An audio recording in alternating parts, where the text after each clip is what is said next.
Let's bring in Solly Moeng, who's a columnist and political commentator who joins me live from Cape Town. Welcome to you, Solly. I mean, there was a lot of elements we could look at here to look at cause and effect. But let's start going way back to colonialism.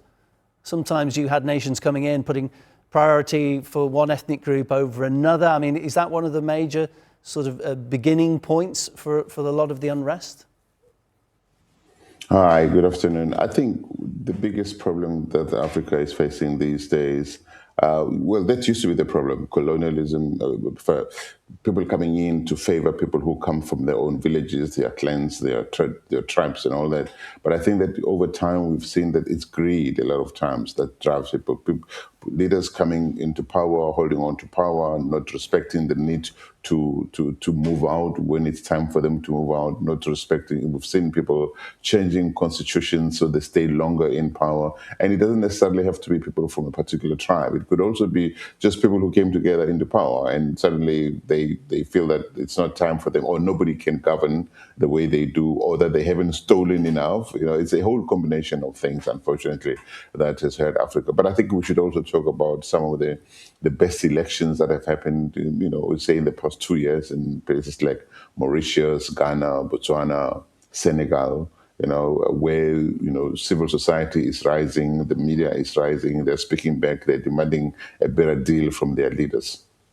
It's interesting what you say, because, I mean, historically, we have seen many cases of ethnic violence, and you see dictators come to power and use that as, they say, an explanation for the violence and sometimes ethnic cleansing that is carried out. I mean, do you believe then actually what we see often is that's just used as an excuse for good old-fashioned greed?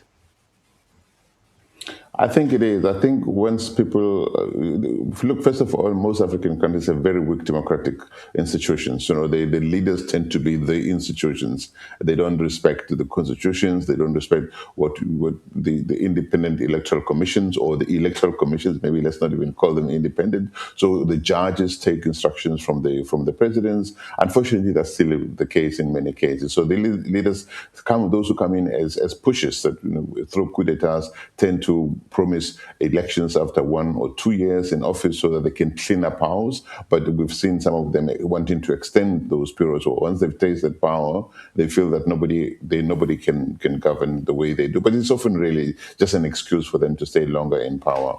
That happens. I'm just wanting to contrast that with the situations where people have risen to say, we don't want this anymore, it's enough, you need to leave. But it's a very contested transitional phase, if one, that Africa is going through. It's not just coup d'etat, it's not successful elections. It's a combination of all that. People rising, civil society speaking out, media reporting on these things, but a lot of times with consequences, unfortunately. Yeah, I mean, it's great that you point out, some of the positive stories. It's difficult, though, isn't it, for people to rise and overthrow regimes and oppressive powers when there is wealth at stake, when there is power at stake. And we even see major powers like Russia and China investing heavily in some African countries. So a lot of parties with vested interest. Do you think that has negative influences when you see superpowers investing, putting their interest into a country?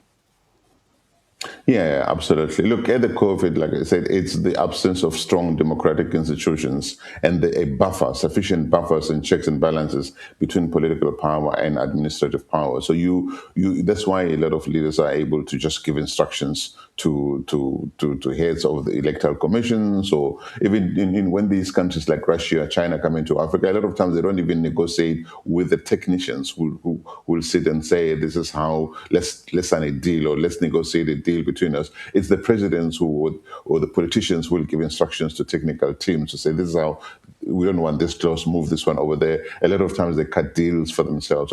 So Africa is still weakened from within, not so much from outside. These countries coming from outside take advantage of the weaknesses that already exist in Africa. If you had countries where institutions of democracy, the courts are independent, and they're able to say to the president, you can't do this, I'm sorry, your term has ended, you can't change the constitution, then I think it would be harder for outsiders to come in and manipulate things as they are. So I think that Africa should take responsibility for a lot of things that happens in Africa.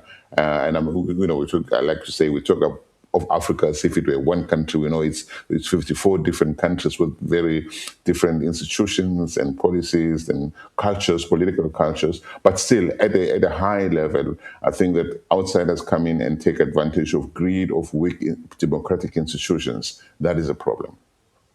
Sol, it's been great to get your analysis. Thanks so much for coming on. Solly Moeng, political commentator, my guest.